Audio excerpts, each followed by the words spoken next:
దేవుని వాక్యాన్ని మనం చదువుకుందాం. మొదటి యోహాను పత్రిక మొదటి అధ్యాయము 6వ వచనాన్ని మనము చదువుకుందాం. యోహాను రాసిన మొదటి పత్రిక, భక్తుడైన యోహాను రాసిన మొదటి పత్రిక మొదటి అధ్యాయము 6వ వచనం. ఆయనతో కూడా సహవాసము గలవారమని చెప్పుకొని చీకటిలో నడిచిన ఎడల అబద్ధమాడుచు సత్యమును జరిగింపక ఉందుము. 8వ వచనం. మనము పాపము లేని వారమని చెప్పుకొనిన ఎడల మనలను మనమే మోసపుచ్చుకుందుము, మరియు మనలో సత్యం ఉండదు. 10వ వచనం. మనము పాపము చేయలేదని చెప్పుకొనిన ఎడల ఆయనను అబద్ధకునిగా చేయువారమగదుము, మరియు ఆయన వాక్యము మనలో ఉండదు. 2వ అధ్యాయం 4వ వచనం. ఆయనను ఎరిగి ఉన్నామని చెప్పుకొనొచ్చు ఆయన ఆజ్ఞలను గైకొనని వాడు అబద్ధికుడు, వానిలో సత్యము లేదు. 2:10. తన సహోదరుని ప్రేమించువాడు వెలుగులో ఉన్నవాడు, అతని యందు అభ్యంతర కారణమేది లేదు. తన సహోదరుని ద్వేషించువాడు చీకటిలో ఉండి చీకటిలో నడుచుచున్నాడు. చీకటి అతని కనులకు గుర్దిటనము కలుగజేసిన కనుక తానెక్కడికి పోవుచున్నాడు అతనికి తెలియదు. చదవబడిన వాక్య భాగము దేవుడు మన కొరకు దీవించి పంచి ఇచ్చినట్లు ప్రార్థన చేద్దాం.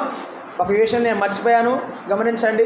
వెంకటరామన్నకి కొద్దిగా ఆరోగ్యం బాగోలేదు, జలుబుతో బాధపడుతున్నాడు, కూర్చోలేని పరిస్థితి ఉన్నది. కాబట్టి అన్న కొరకు కూడా ప్రార్థన చేయండి. చిన్న ప్రార్థన చేసుకొని వాక్యం విందాం. ప్రేమగల తండ్రి, దయాళుడా, మీకు స్తోత్రములు, వందనాలు నాయన. ఈ యొక్క ఆదివారం కూడా మీ సన్నిధిలో మేము ఘనపరిచే కృప మాకు ఇచ్చినందుకు స్తోత్రములు. దేవా, ప్రభువా, ఈ దినం సంతోషముతో మీ సన్నిధికి వచ్చి ఆరాధించిన, ఘనపరిచిన ప్రతి బిడ్డను బట్టి మీకు వందనాలు. అందరిని దీవించండి ప్రభువా. మీ అదృశ్యమైన హస్తము ద్వారా మీ కృప దీవెన ప్రతి బిడ్డకు దాయిచ్చే, మిమ్మల్ని హెచ్చించే మనస్సు, ఆ హృదయం వారికి ఇచ్చినందుకు స్తోత్రములు. చేతులు చాపి కానుకలిచ్చిన ప్రతి బిడ్డను బట్టి మీకు స్తోత్రములు. దీవెనకరంగా చేయండి ప్రభువా. తమ హృదయాలను, తమ యొక్క సొమ్మును మీ కొరకు అప్పగిస్తున్న కుటుంబాలను దీవించండి. ఈ మధ్యాహ్న సమయంలో మీ వాక్యమును మేము చదువుకున్నాము నాయన. మా అందరితో మీరు మాట్లాడండి, మహిమ పొందుమని. మీ వాక్యము ద్వారా మేము ఉజ్జీవింపబడి, పురికొల్పబడి మా ఆత్మీయ జీవితంలో ముందుకు సాగుతూ మిమ్మల్ని ఘనపరిచే కృపద ఇచ్చేమని యేసు ప్రభువు నామమున ప్రార్థన చేయుచున్నాము తండ్రి, ఆమేన్. ప్రభువునందు ప్రియమైన సోదరులారా, సోదరులారా, మొదటి యోహాను పత్రికలో కొన్ని అంశాల వారీగా మనం ధ్యానం చేస్తున్నాం. మనము పదక్రమము కాదు, వచన క్రమం కాకుండా అంశాల వారీగా ధ్యానం చేస్తున్నాం. ఒకటి మనము గమనించాం ఏమిటంటే, విశ్వాసులు, దేవుని నమ్మిన పిల్లలకు కొన్ని గుర్తులు ఉంటాయి. వ్యక్తిగత జీవితంలో గుర్తులేమిటి, సమాజ జీవితంలో గుర్తులేమిటి, సంఘములో ఉండవలసిన గుర్తులేమిటి అనే 3 మాటలు ఆలోచన చేస్తూ, వ్యక్తిగత జీవితంలో మనము వెలుగు సంబంధులము అని మనం జ్ఞాపకం చేసుకున్నాం. వెలుగు సంబంధుల యొక్క గుర్తులను గురించి మనము ఆలోచన చేశాం. అదేమిటంటే, దేవునితో అన్యోన్యమైన సహవాసం గలవాడు వెలుగు సంబంధి, తనకున్న సహోదరులతో అన్యోన్యమైన సహవాసం గలవాడు వెలుగు సంబంధి అని మనం చూసాం. తన పాపములను, తన తప్పిదాలను ఎప్పటికప్పుడు దేవుని ఎదుట ఒప్పుకునేవాడు వెలుగు సంబంధి అని మనం చూసాం. ఆ తర్వాత మనము దేవుని సన్నిధిలో 4వ మాటగా మనం చూసాం, దేవుని యొక్క ఆజ్ఞలను గైకొనివాడు, పాటించేవాడు అని మనం చూసాం. అతడు వెలుగు సంబంధి. 6-5 కలిసి ఉన్నవి, ఆయనలో నిలిచి ఉన్నవాడు అన్నాడు. ఆజ్ఞలను పాటించడం కాదు, ఒకరోజు పాటించి 2 రోజులు మర్చిపోవడం కాదు. నిలిచి ఉండాలి అంటే నిరంతరము ఆ వాక్య ప్రకారంగా జీవించేవాడై ఉండాలి అని చెప్పి, ఇవి దేవుని పిల్లల లక్షణాలు. అయితే అదే సందర్భంలో ఆ వచనము ప్రక్కనే దేవుని నమ్మని వారి లక్షణాలు కూడా చెప్పాడు. ఎందుకు మనం అలా నేర్చుకోవాలి? నమ్మిన వారెవరో మనం తెలుసుకోవాలి. నమ్మిన వారితో ఎలా ఉండాలో, నమ్మని వారితో ఎలా ఉండాలో కూడా జాగ్రత్త పడాలి. లేకపోతే విశ్వాసమైన మనము మోసంలో, ప్రమాదంలో పడిపోతాం.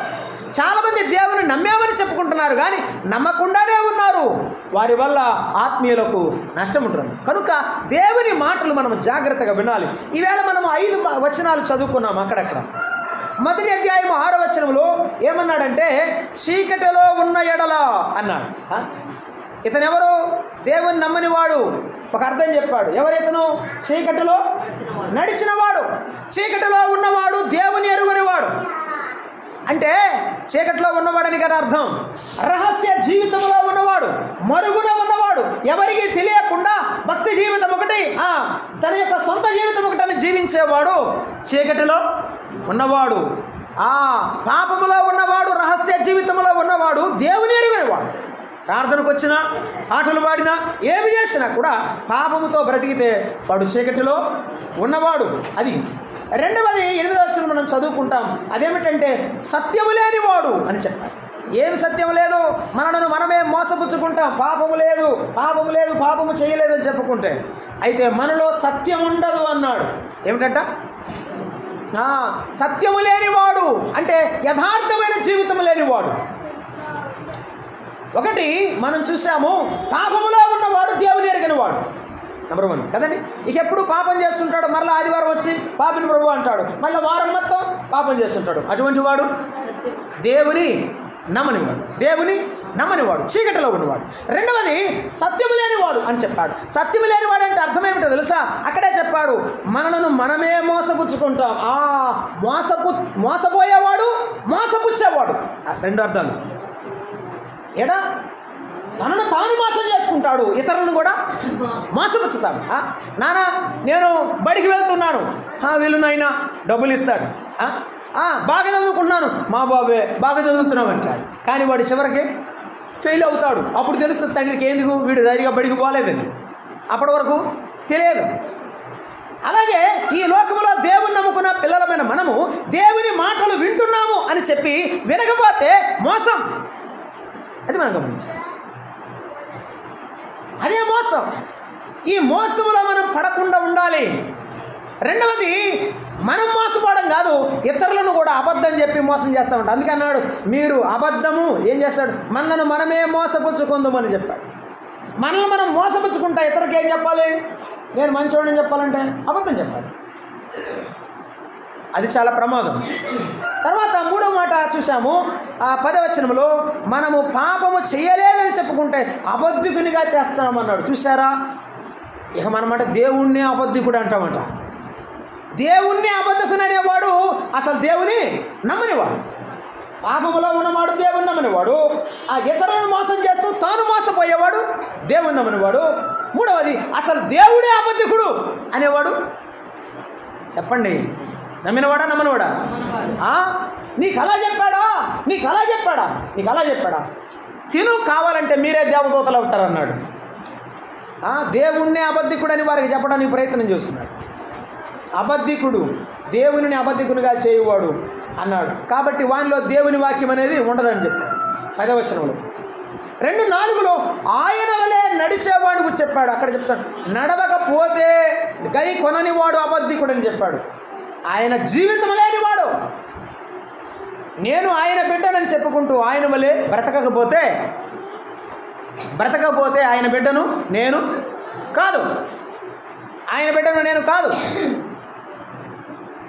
గురుగులు గోధుమలట ఇజ్రాయెల్ దేశంలో 2 ఒకేలా ఉంటాయి.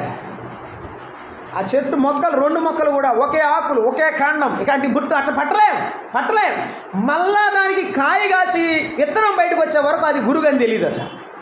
అలాగే ప్రార్థనకు వచ్చి కొంతకాలం ఉండి దేవుని బిడ్డ యొక్క లక్షణాలు వారిలో కనపడితే తప్ప మనం వారి దేవుని పిల్లలని నమ్మలే. కాబట్టి ఈ విషయాలు మనం గుర్తుంచు. అంటే వారి జీవితమే దేవుని నమ్ముకున్నాడు లేకపోతే నమ్ముకోలేదని తెలుస్తుంది. అవును, ఆయన జీవితం లేనివాడే నమ్మనివాడు, ఆయన జీవితం లేనివాడే నమ్మనివాడు. 10వ వచనం చెప్పాడు, 2, 10, 11 సహోదరుని ద్వేషించేవాడు అని చెప్పాడు. ఏమిటి? దేవుడు ప్రేమై ఉన్నాడు, మనం ప్రేమ కలిగి ఉండాలని చెప్పుకుంటూ మనసులో ఎప్పుడు కూడా ద్వేషించేవాడు ఎటువంటి వాడంట? నమ్మనివాడు. లోకములో ఈ అంత్యదినాలు అపాయకరమైన కాలాల్లో మనం బ్రతుకుతున్నాం. ఇటువంటి వారు ఉన్నారు, మనం గుర్తుంచుకోవాలి. ఒకటి నేను మీకు జ్ఞాపకం చేశాను, చీకటిలో ఉన్నవాడు యేసు ప్రభువుని నమ్మనివాడు. రహస్య జీవితంలో ఉన్నవాడు యేసు ప్రభువుని నమ్మినవాడు కాదు. గుర్తుంచుకుందాం. ఇక అంతే. దానికి ఇంకా చాలా ఉదాహరణలు నేను చెప్పాలని అనుకోవడం లేదు. రెండవ మాటకు వెళ్దామని అనుకుంటున్నాను. ఎందుకంటే రహస్య జీవితంలో ఉన్నవాడు చాలా చిత్రమైన వాడు. దేవుని యొద్దకు రాడు, కానీ దేవుడంటే ఇష్టం అంటాడు. దేవుడంటే ఇష్టం అంటాడు. చీకటిలో ఉంటాడు, కానీ దేవుని ఆశీర్వాదాన్ని కోరుకుంటాడు. అటువంటి వానితో దేవుని ఆశీర్వాదం నిలబడదు. నీవు కానీ నేను కానీ దేవుని సన్నిధిలో అలాగ ఉన్నట్లయితే దేవుడు ముద్ర మనలో ఉండదు. గుర్తుంచుకుందాం, మనలో ఉండదు. రెండవ మాట ఏమిటన్నాడు? సత్యము లేనివాడు. సత్యము లేనివాడు, సత్యము లేనివాడు. ఏమి లేదట? నిజం లేదు, నిజం లేదు. వాళ్ళలో ఏముంది? మోసం ఉంది. ఏముంది? మోసం ఉంది. ఈ మోసముతో మనమే మోసపోతాం. గలతీ పత్రికలో చెప్పాడు, ఓ మనుష్యుడా, ఏమి విత్తుదువు ఆ పంటనే వస్తా. కాబట్టి మన జీవితమే మనకు తార్కాణం. మనలో యథార్థత ఉండాలి. అందుకే దావీదు అన్నాడు, నేను యథార్థ హృదయుడనని ఎట్టు నేను నడుచుకున్నానని హిజ్కియా ప్రార్థన చేసినట్లు యథార్థ హృదయంతో నా ఎంట నేను నడుచుకుంటానని దావీదు ప్రార్థన చేశాడు.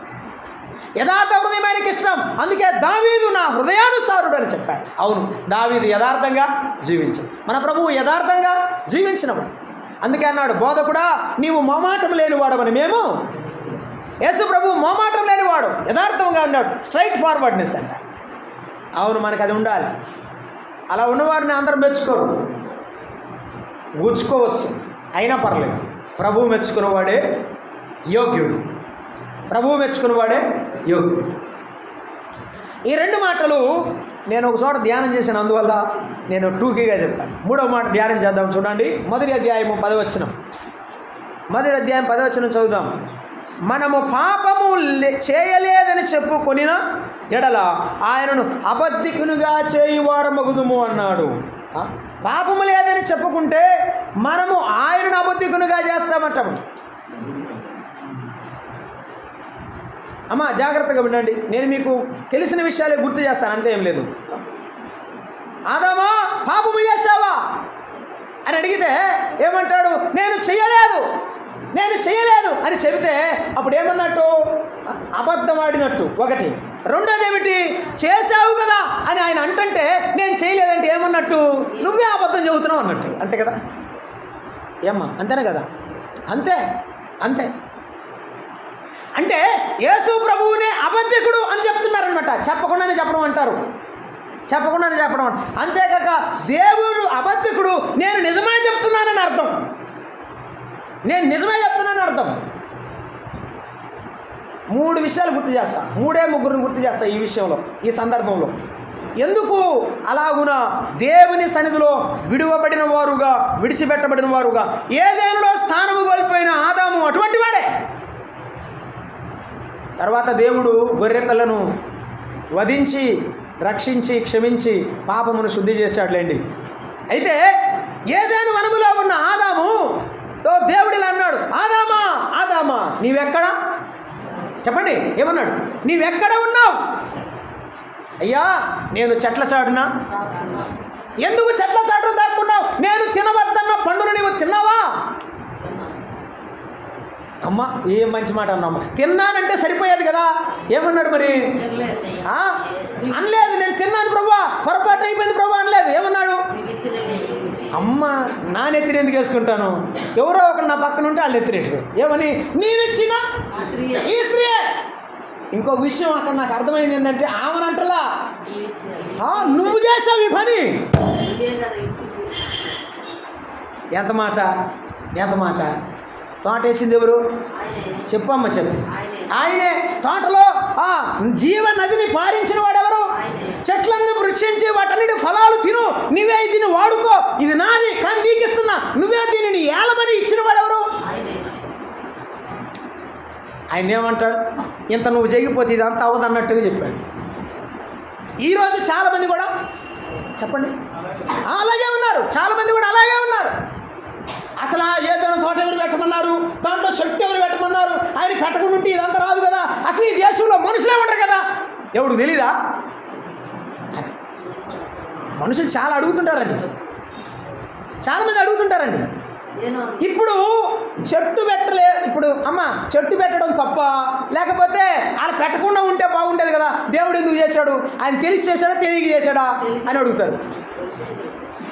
తెలియలేదన్నాం అనుకో ఆయన దేవుడు అంటారు, తెలుసు అన్నావు అనుకో మరి తెలిసి ఎందుకు పెట్టాడు అట్లా.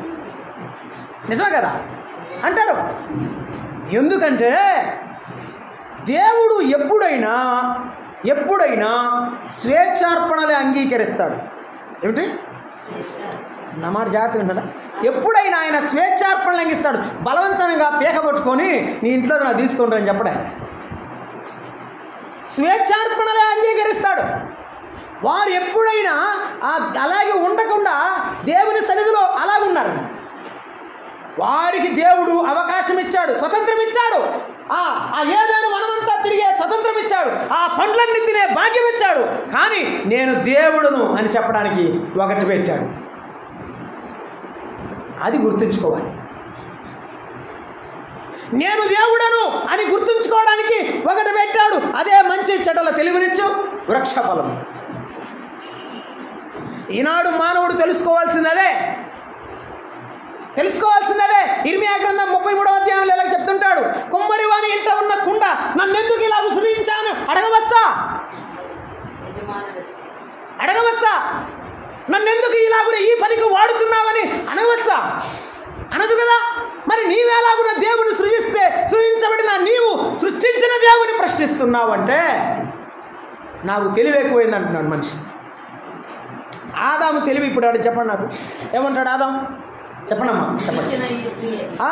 ఇప్పుడు ఈ ఆదాముతో మనం మాట్లాడుకున్నాం. దేవుడిని అబద్ధకుడు అంటున్నాడా, ఆయన అబద్ధకుడు అని ఒప్పుకుంటున్నాడు? చెప్పండి.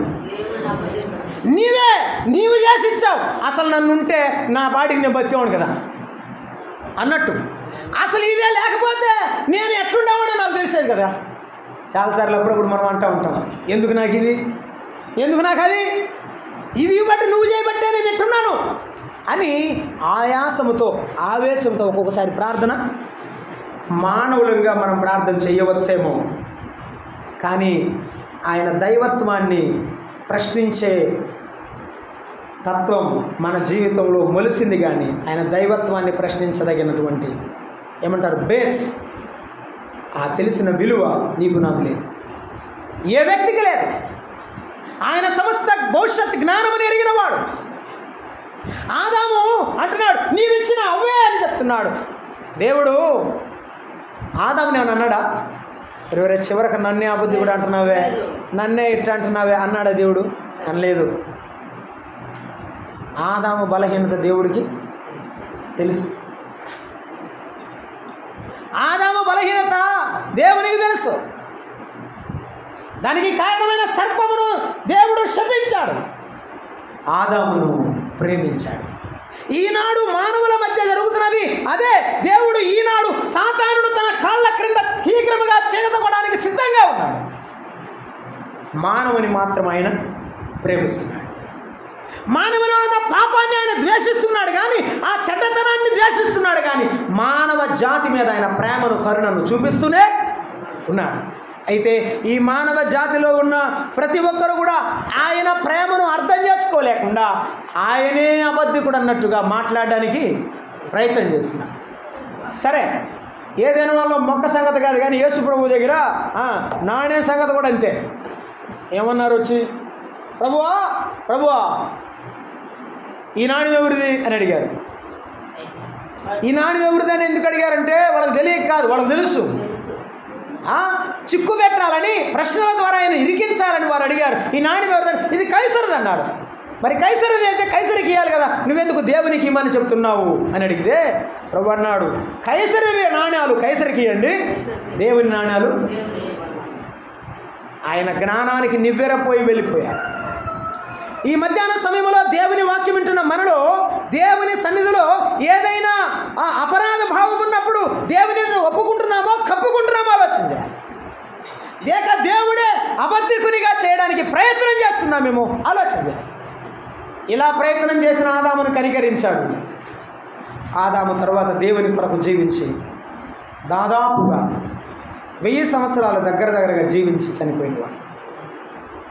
900 ఏళ్ళు పైబడి యేసు ప్రభువును నమ్ముకున్న మనం మన జీవితాల్లో అటువంటిది మనము రాకుండా ఉండదుముగా. నమ్మని వాని యొక్క ఆ అభిప్రాయాల్లో అలాగే ఉంటుంది. ఇంకొక విషయాన్ని నేను మీకు గుర్తు చేస్తానండి, సందర్భం కాదు కానీ ఇది దీనికి అవసరమైన మాట.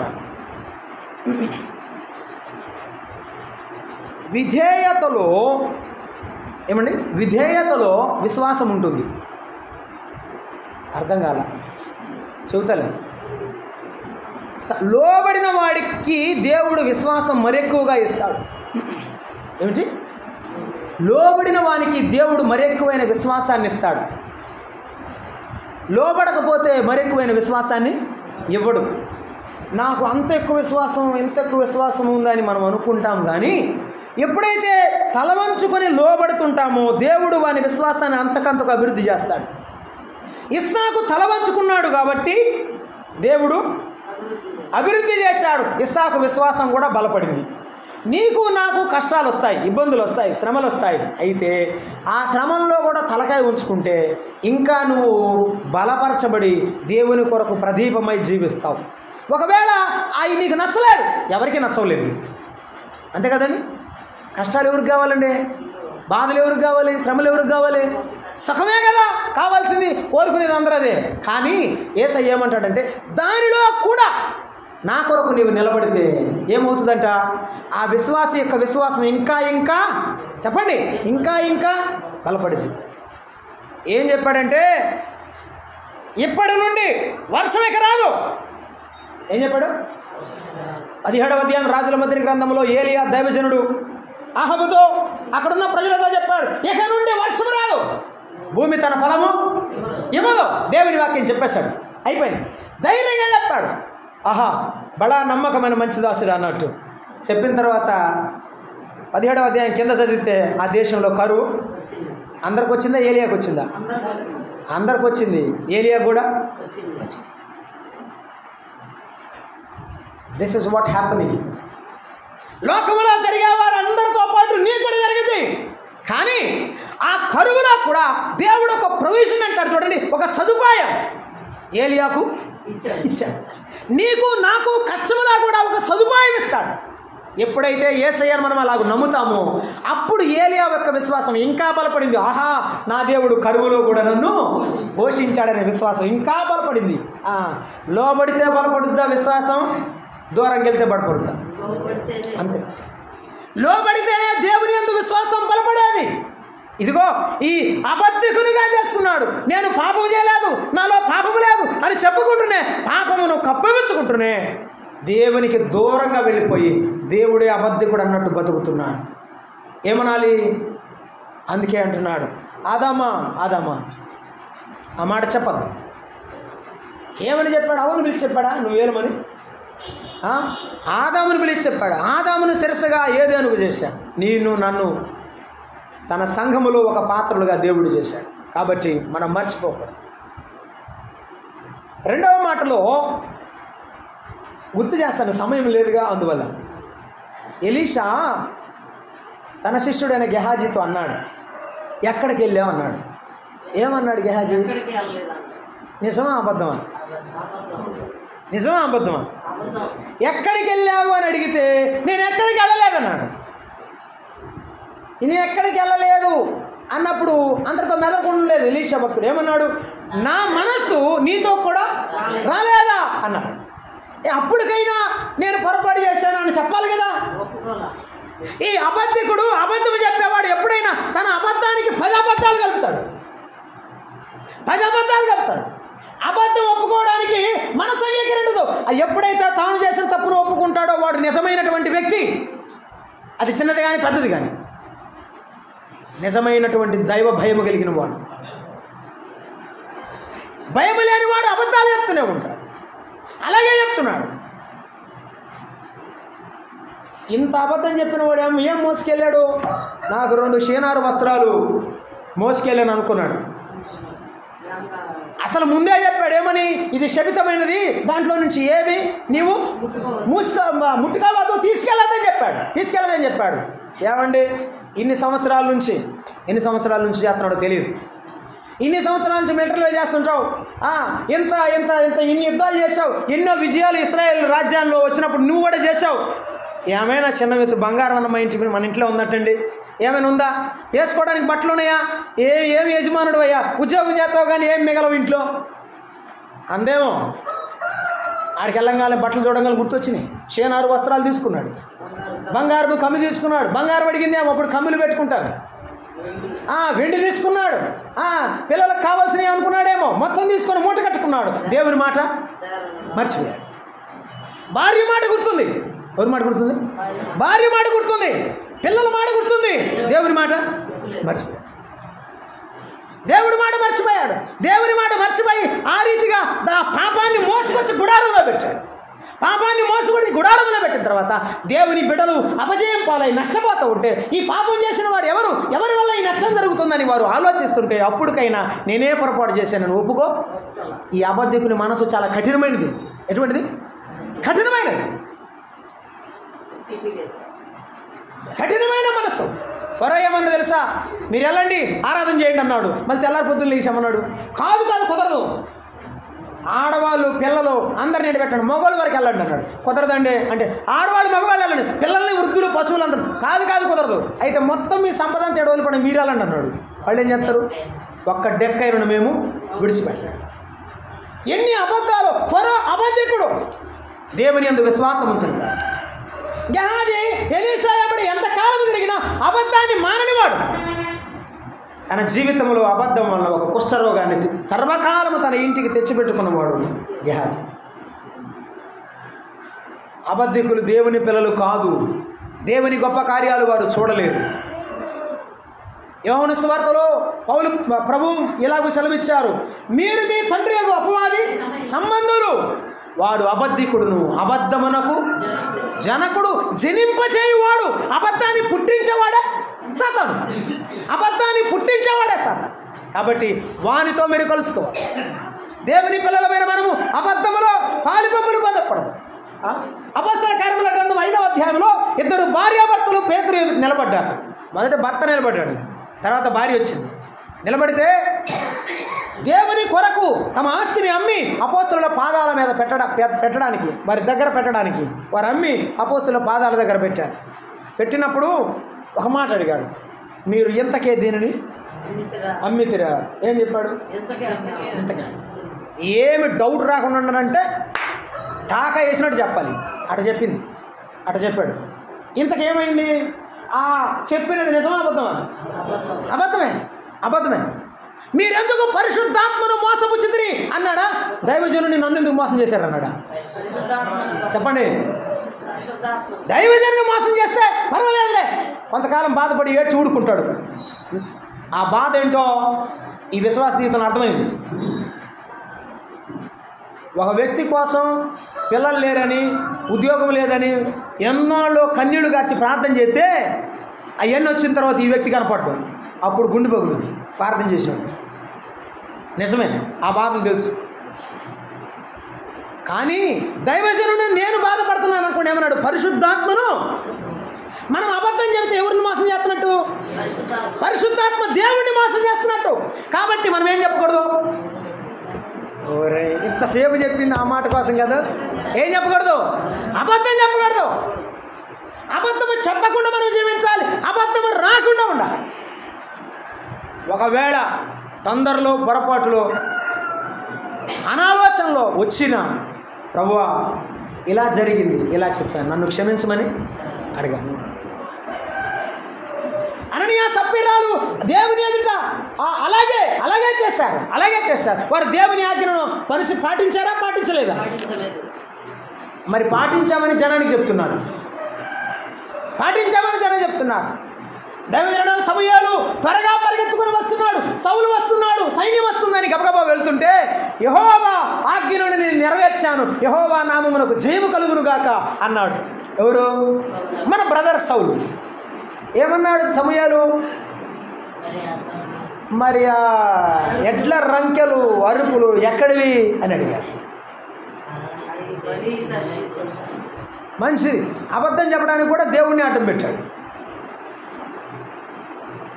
మన జీవితంలో అబద్ధం వలన మనం ఏమి సంపాదించలేం. ఈరోజు అబద్ధం, మరుసటి రోజుకి అది నిజం. బయటకు వస్తే ఏమవుతావు? పోతుంది అంతే. నిజము నిప్పు లాంటిది, ఎప్పటికైనా బయటకు వస్తుంది. దాన్ని మనం గమనించకపోతే మనమే నష్టపోతాం. దేవుని నమ్మని వారు, దేవుని యందు పూర్ణమైన విశ్వాసం ఉంచని వారు అబద్ధాలు చెప్పి నష్టపోయిన వారిని మనం జ్ఞాపకం చేసుకున్నాం.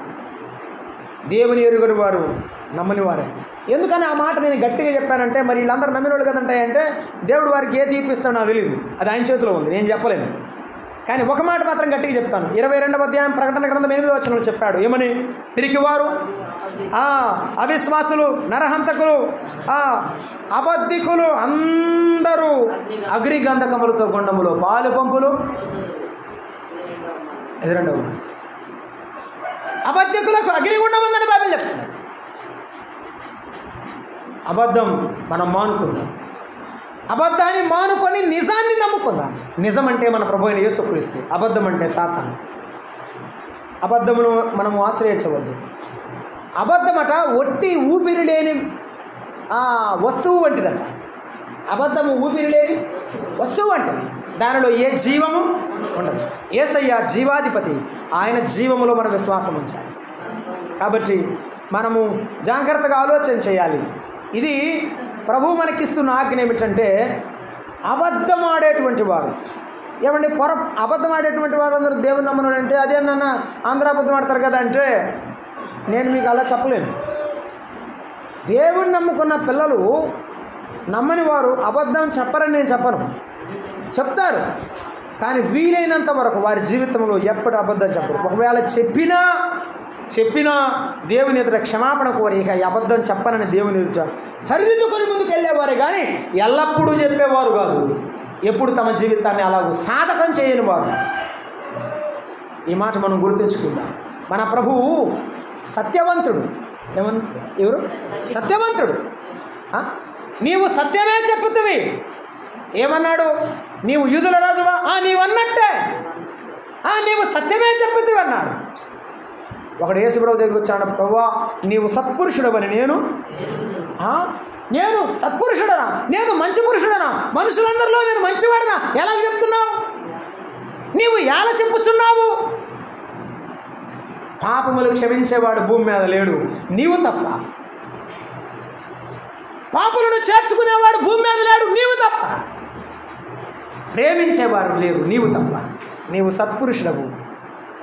ఒక సత్పురుషునికి ఉండవలసిన గొప్ప లక్షణాలు నీవే ఉన్నాయి. అలాగైతే అబద్ధమైన సాతాన్ని మనం విడిచిపెడదాం. అబద్ధమైన సాతాన్ని విడిచిపెట్టి ప్రభువుని వెంబడిద్దాం. అప్పుడు మనకు నష్టం లేకుండా, కష్టం లేకుండా ప్రభు మనలను తన యొక్క సదుపాయము ద్వారా కరువులో, ఆటంకాల్లో, ఇబ్బందుల్లో ఆయన నడిపిస్తారు.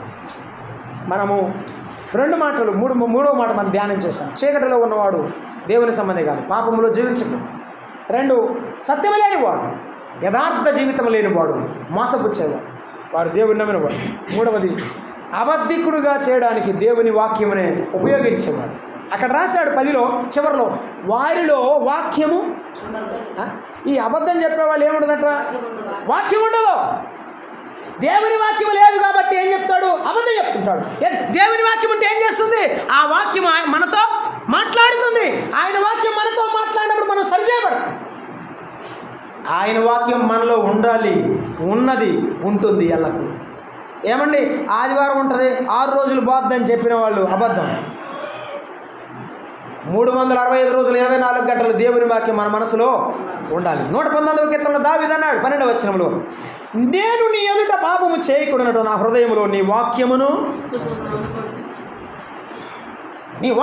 ఉంచుకున్నాను. అవును, ఆయన వాక్యం మనలో ఉంటే అబద్ధం మనలో ఉండదు. ఆయన వాక్యం మనలో ఉంటే సాతాను మనలో ఉండడు. ఆయన వాక్యం మనలో ఉంటే మోసం మనలో ఉండదు. అలాగూ పరిశుద్ధాత్మ దేవుని యొక్క నడుపుదలతో నింపుదలతో ముందుకు సాగుచు ప్రభు కొరకు జీవిద్దాం. ప్రార్థించాం. ప్రేమగల తండ్రి, దయాళుడు అయిన దేవా, మీకు వందనాలు, స్తోత్రాలు నాయన. ఇప్పటి వరకు మీ మాటలు ఆలకించిన మీ బిడ్డలందరిని బట్టి స్తోత్రాలు. అవును నాయన,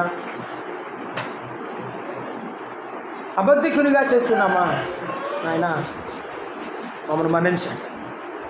మీ కొరకు ఎల్లప్పుడూ సత్యవంతులైన సత్య సంబంధులముగా మీ పిల్లలముగా జీవించడానికి మాకు నేర్పించి, మేము చేసే పనిలో, మేమున్న ఇంటిలో, మేమున్న సమాజంలో మీ కొరకై మా వ్యక్తిగత జీవితాన్ని కాపాడుకోవడానికి సహాయం చేయమని నడిపించమని, సమస్తమైన మహిమ ఘనత ప్రభావములు మీకు అప్పగించుకుంటాం యేసు ప్రభువు నామమున వేడుకుంటున్నాం తండ్రి. ఆమేన్. అందరికీ వందనాలు.